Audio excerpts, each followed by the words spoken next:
All right, welcome back, everybody, to another episode here. We're going to react to yet another Scap Attack video.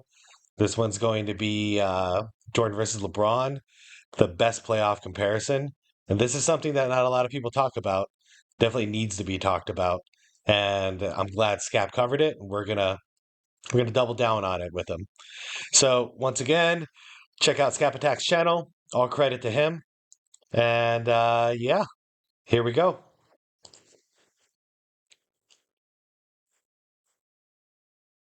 Timing, as they say, is everything in life. And so too is it in sports. What if I were to tell you Jason Kidd had more points, rebounds, and assists in his NBA career than Magic Johnson? That Real quick, the only reason we don't compare Jason Kidd to Magic Johnson is because one guy had a championship at his old age, and the other guy had five titles and just dominated.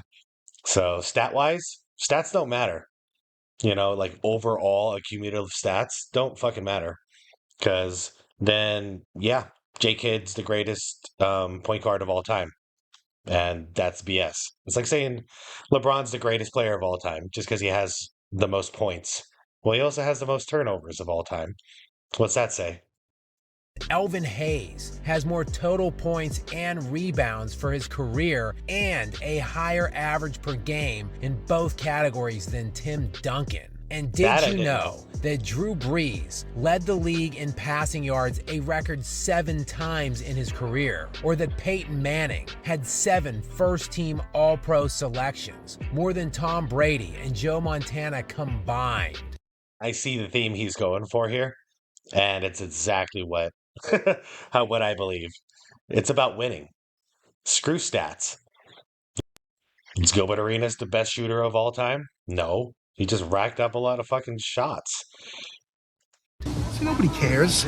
But when the chips were in the center of the table and the lights were at their brightest, we knew who the peak performers were. And that is what has always driven the conversations of who the greatest players were. But that Kobe. conversation, as it pertains to the NBA's GOAT, Anybody else here absolutely hate the fact that LeBron is a Laker? Like, we went from Magic Johnson to Kobe Bryant and Shaq to freaking LeBron James. And it's not even we. I don't even like the Lakers, but I'm embarrassed for him. He's a terrible guy to have on your team. has shifted for whatever reason in recent years to LeBron James and Michael Jordan, as the ratings pigs at various cash cow major media outlets continue to fuel their obedient Gen Z flock who eat it all up and pledge their allegiance to the self-proclaimed GOAT. That one right there made me the greatest player of all time. But I'm not going to do it this time. I'm not going to go off about the fact that he called himself the greatest of all time. The real greatest of all time doesn't have to fucking say it. He is. All right, I'm moving on. That pisses me off every time. LeBron, that's weak. a primary point of contention inevitably are the failures LeBron James has incurred throughout his playoff career, winning just 4 titles in 20 full and relatively healthy seasons, while the counterpoint in recent years has become the tried and trusted plumber defense. Oh, well, you know, he was being guarded by plumbers and firemen. To call out the perceived lack of competition. Not Michael Jordan. Jordan was freaking guarded by bulldogs. They were playing freaking wrestling, you know? They weren't basketball out there. They were hitting the hell out of MJ. Jordan faced along his way to a sterling 6-0 record in the NBA Finals in what amounted to only 12 full seasons. But as with most things in Can you believe that? 12 full seasons? 6 rings? That's insane. sports, to reveal the truth will require us to dig into the context of their runs, both the competition faced as well as the supporting casts they had around them. And in his first title run by Michael Jordan's Bulls in the 1990-91 season, His playoffs began sweeping the New York Knicks, who were only 39-43 for the season. But to be fair, LeBron's final How are you going to dunk on people like Oakley and Ewing like that? That's disgusting. As a guard. runs in 2007, 2011, 2013, and 2015 all featured playoff opponents without a winning record. That's important. Next up were the 44-38 Philadelphia 76ers Young before Chuck. reaching the 50-win Detroit Pistons in the Eastern Conference Finals, who had just been to 3 consecutive NBA Finals and won the last 2 straight titles. Of course, the Bulls would sweep them and root to Jordan's first Finals appearance, where he would meet the 58-win Lakers, who, yes, no longer had Kareem Abdul-Jabbar. Speaking of great Lakers. But they did have 31-year-old Magic Johnson, who finished that season second in league MVP voting. I still can't believe MJ beat Magic in his first NBA Finals appearance. Beat a dude who has won 5 championships with the same team. Like, Magic was no joke. Magic was a real deal.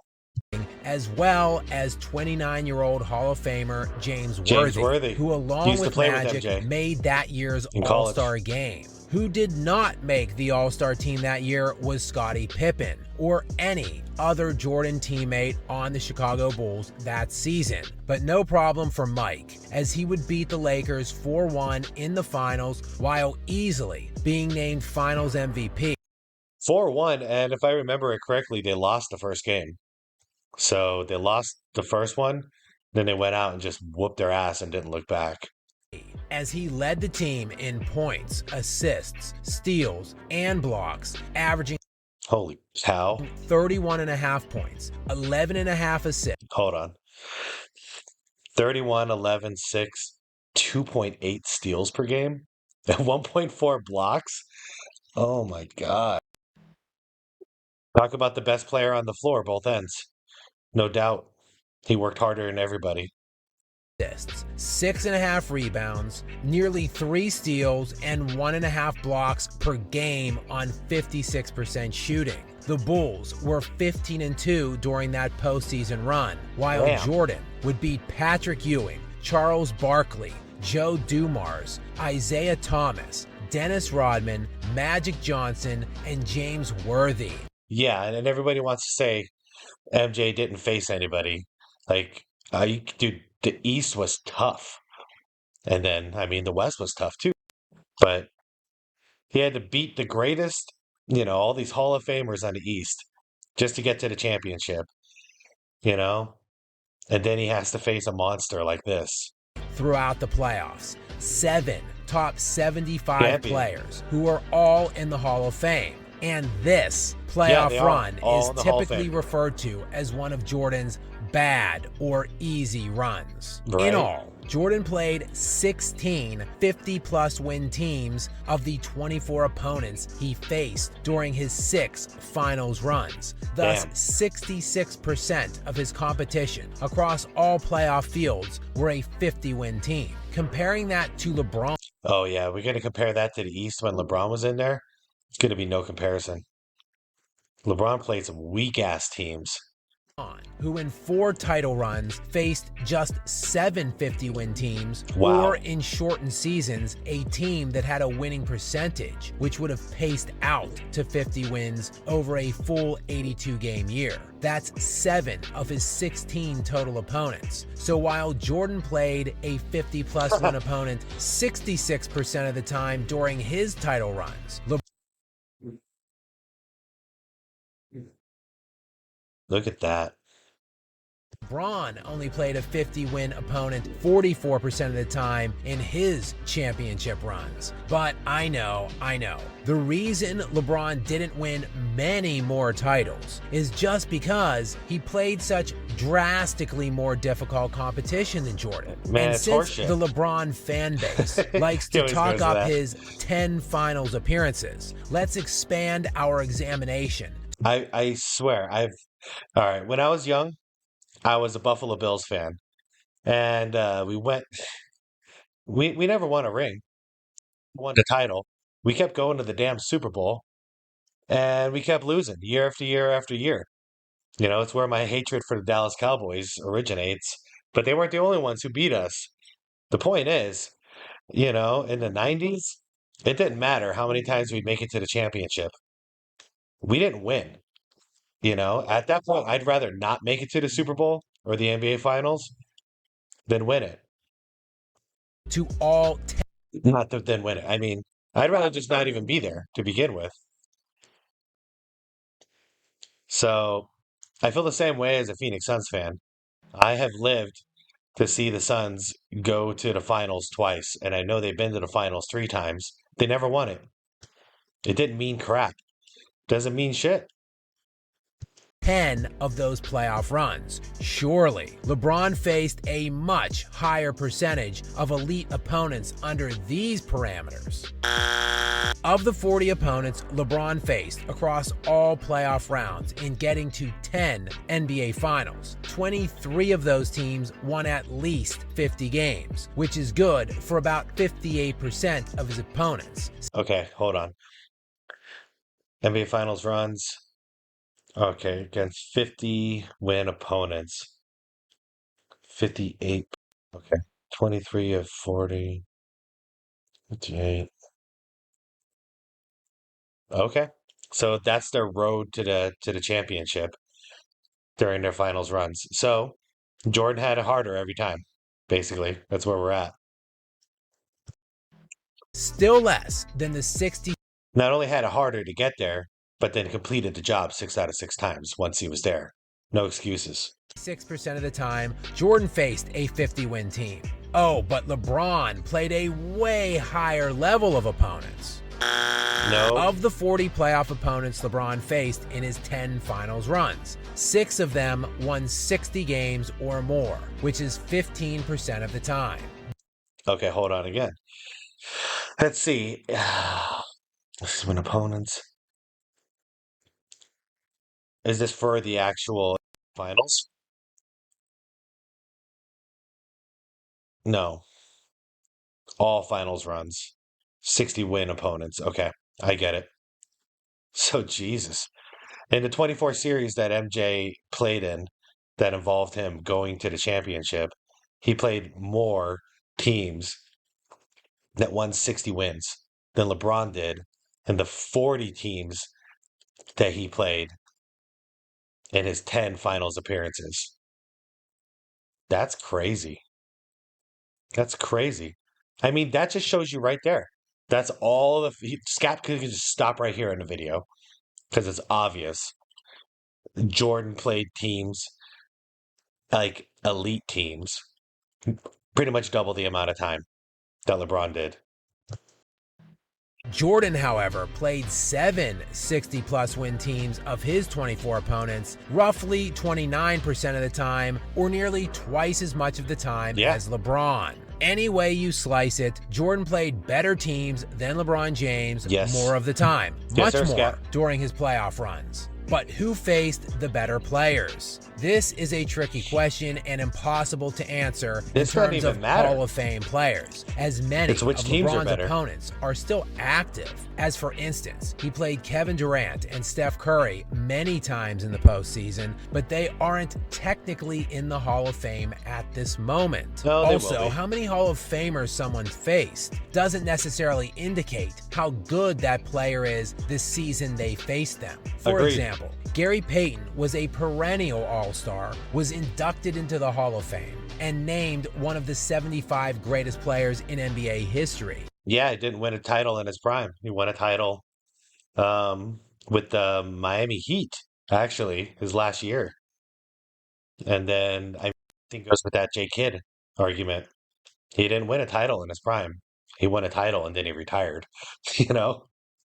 He eventually won a championship in 2007 as a member of the Miami Heat, but Payton barely played on that team and averaged only 5 points per game, a far cry from his prime. The fairest way to review this is by looking at the All-NBA players each.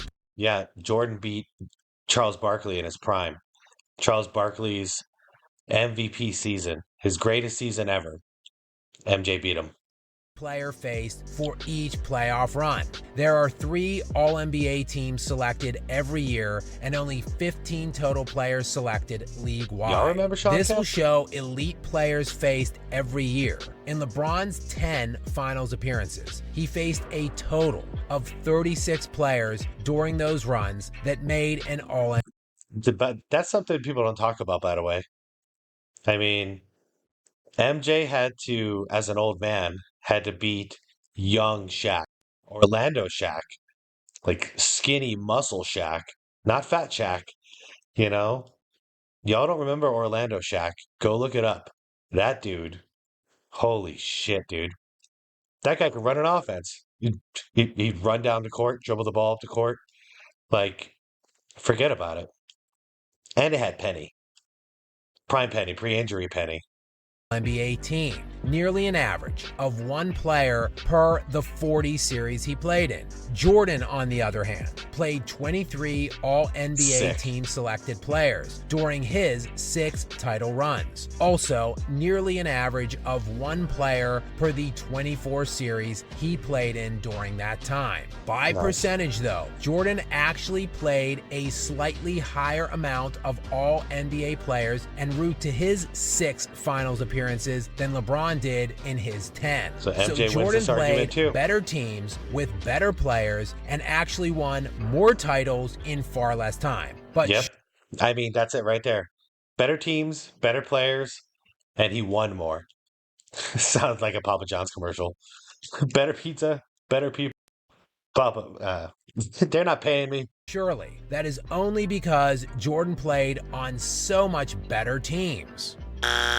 Actually, this one isn't even close. LeBron James played with an all-star Hot take. I'd rather have D Wade as my number 2 than Scottie Pippen. Any day of the week. Any day. Pippen, you didn't know what you were getting out of him. Great defender, great player, but he's no D Wade. And trust me, I grew up watching it. I grew up watching that era, and I also watched D Wade and LeBron. D Wade's next level, you know, top 4, top 5 shooting guards of all time. 13 times during the 10 years he made a finals appearance. And LeBron never had a center like that. I mean, MJ. MJ never had a center like that. Imagine what he could have done. He could have done with an AD. Forget about it. Or even a Kevin Love. He would have dominated. I mean, he did dominate anyways, but they would have just destroyed everybody. He had Luke Longley and an old Bill Wennington, or Bill Cartwright. Like, who the hell?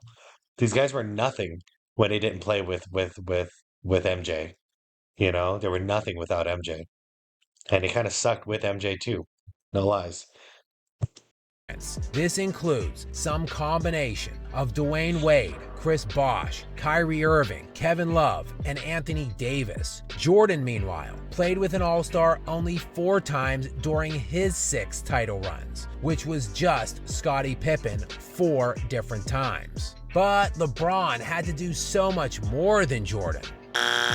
LeBron James scored 5,911 of his team's 21,008 points during his 10 finals appearances. So like 25%? This is good for just above 28% of 28? his team's total points scored. Jordan, on the other hand, Hold on, let me just predict. MJ, he averaged high 30s, like maybe 35 per game in the finals. Oh, it's going to be good for about 39%, something like that.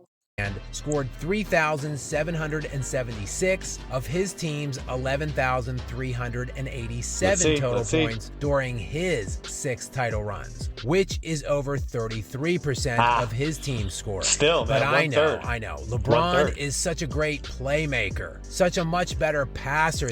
LeBron leads the league in turnovers. I mean, not leads the league. He's the all-time leader in turnovers. And I think he averaged 5 per game in his career. than Jordan was, makes his teammates so much better, and gets everyone else involved. So of course, if we were to expand this to include points assisted as well as scored, to determine the overall amount of team offense accounted for, surely LeBron will outproduce Jordan here. That's an interesting take. While it does narrow the gap in the favor of LeBron, looking at total percentage. Damn, look at that. Damn.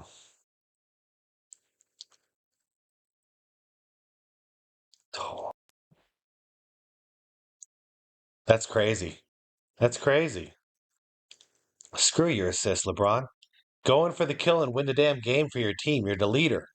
Percentage of offense accounted for and adding in assists. LeBron produced 42.5% of his team's total output, while Jordan produced just over 44%. But Jordan never had to play a team like the Kevin Durant Golden State Warriors in the playoffs. Firstly, LeBron never beat the Kevin Durant Warriors. Was a 16. James faced them twice in 2017 and 2018.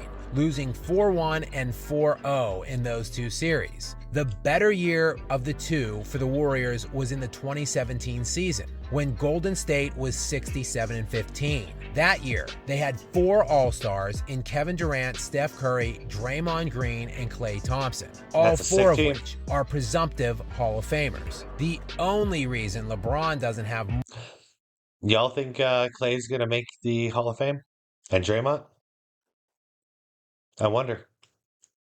They were badass in their prime. More rings is just because he ran up against them 2 years in a row, and Jordan never saw a team like that. Jordan played the legendary 1980s Boston Celtics in back-to-back seasons during his playoff runs, including one of the greatest teams ever assembled in 1985-86. That Celtics team that year, like the 2017 Warriors, were 67-15. And while they only had 3 All-Stars that specific season in Larry Bird, Robert Parrish, and Kevin McHale, they also had that season's league MVP in Larry Bird, the NBA Sixth Man of the Year winner in Bill Walton, and what would become 5 eventual Hall of Famers. Yeah, Jordan lost to that team in back-to-back seasons, but Jordan also had 0 other All-Stars on his own team. Yeah, that was back in the day when all those old hats were in their prime, and all those future Hall of Famers. And MJ was what? Second year? His second year. He was a kid. And he was still giving him the business, but there's no way he's going to win that series all by himself. You know, there's no Scottie Pippen, no Horace Grant, nobody. He had nothing. No John Paxton. He had absolutely no help. While in 2017, LeBron James had 2 other All-Stars. No kidding. I swear. Okay, even take a second year MJ. If he had Kevin Love and Kyrie Irving on his team, he would have won a ring. He would have won a title back in '86. No doubt in my mind. On his. Yeah, so after Jordan lost to that Celtics team back-to-back years, he then lost to the Detroit Pistons for 3 years in a row. A Pistons team that also had 4 Hall of Famers on it, went to 3 straight finals, and won back-to-back titles. Jordan, meanwhile, still 0 All-Stars on all of his teams those seasons. While consensus, perception, and recency bias. I mean, this was before the time of super teams, far before it. So people didn't trade in and become a super team. They had to draft their team one strategic year after another and try and build a lineup. Couldn't just do this crap that you see LeBron doing now, which is just form a super team, form a super team everywhere you go. No, man. MJ had to wait for help. And eventually he got Scottie Pippen and he got Horace Grant, and he made that enough to win. Bias can always lie. To go against a team like Detroit or Boston, I mean, that's hard. They homebrewed amazing rosters. in actual context can always reveal the full truth, which is Jordan faced better teams, better players, had weaker supporting casts himself, and he was routinely called upon to do more than LeBron James. Despite these undeniable truths, Jordan still won 2 more championships, and this is all despite playing in over 100 fewer playoff games than Right. LeBron James. Meanwhile, this isn't even factoring in Jordan's collegiate national championship or his undefeated record in Right. international 2 for 2 play, Olympics. while countless ratings hogs I hate that guy. masquerading around as basketball analysts, along with teenagers on social media, and even LeBron James himself will no doubt continue to awkwardly and embarrassingly force feed his name into these alleged debates. No amount of yelling or lies will be able to conceal the fact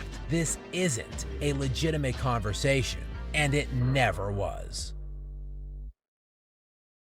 Props to Scat for that. Yeah. Sport. Good video as always. Oh man. All right, guys. Debate it down below. What do you think about it? For me, it's how I felt. Oh, Timing. this is no surprise. I've always felt that MJ faced tougher competition, and it's just that right now we're at a time where LeBron is facing current stars, so we know about them. We're talking about them. We don't know their legacies yet. You know, like KD might be a joke 10 years from now when we talk about him because we're going to talk about how many times he lost, and the only times he won was on a super team with Steph Curry and Clay and Draymond. We don't know. We don't know what's going to happen with Devin Booker. Are we going to be talking about Chris Paul anymore? So, we don't know the legacies. But with MJ, it's not fair because we know. We know Karl Malone never won a ring. We know John Stockton never won a ring. Anyways, that's going to do it for this episode. Go check out Scap Attack. I freaking love these videos. He's got 119 of them. So I've got some work to do. All right, everybody. Thanks. Take care.